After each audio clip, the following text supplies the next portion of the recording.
Je viens d'acheter cette bague Photodiox pour Tamron Adaptal et je vous propose de la comparer avec une bague Tamron originale.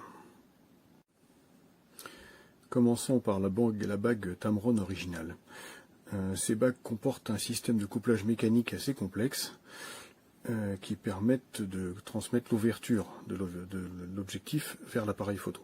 Rançon de cette sophistication, ces bagues sont un petit peu pénibles à remettre en place sur l'objectif.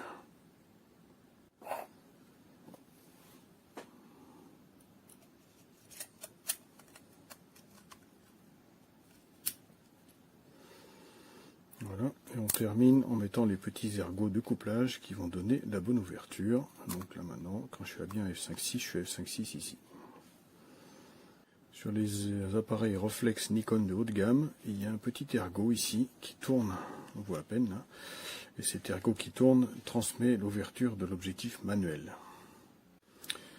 Grâce à ce système, l'ouverture de l'objectif est transmise à l'appareil photo Nikon. Et on voit que là, quand je tourne la bague de diaphragme, elle apparaît bien sur l'écran de l'appareil.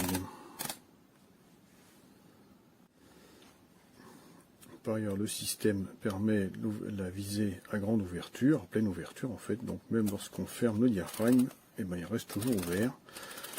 Il ne se fermera qu'au moment de la photo. Ça permet d'avoir une visée lumineuse.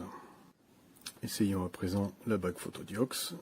Comme elle est beaucoup plus simple, elle est aussi beaucoup plus facile à mettre en place sur l'objectif.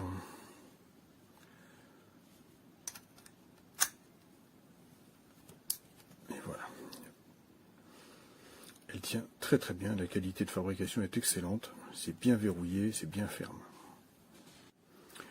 Dans les menus de l'appareil, j'ai rentré les valeurs de base de l'objectif, donc l'appareil connaît au moins la longueur focale et l'ouverture maximale. Et donc, il affiche bien l'ouverture maximale sur son petit écran. Mais en revanche, en fait, quand je tourne la bague de diaphragme, il ne se passe rien.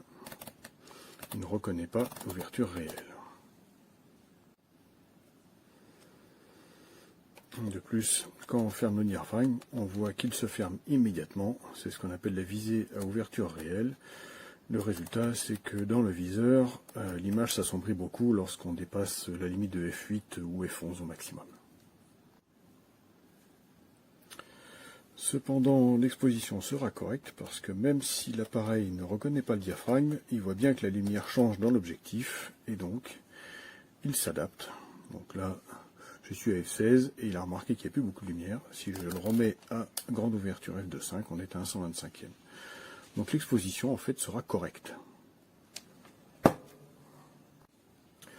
Au bilan, cette bague Photodiox est d'excellente qualité. Elle est impeccable dès lors qu'on veut travailler à diaphragme réel, soit avec un objectif à grande ouverture, soit avec le célèbre 500 mm Tamron catédioptrique, qui n'a pas de diaphragme, donc de toute façon le couplage diaphragme n'a aucun intérêt.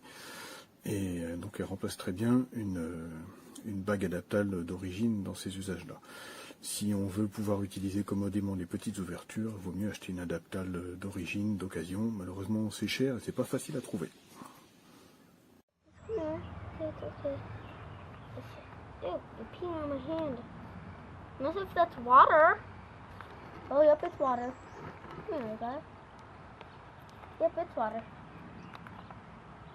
Ooh. Hey, look.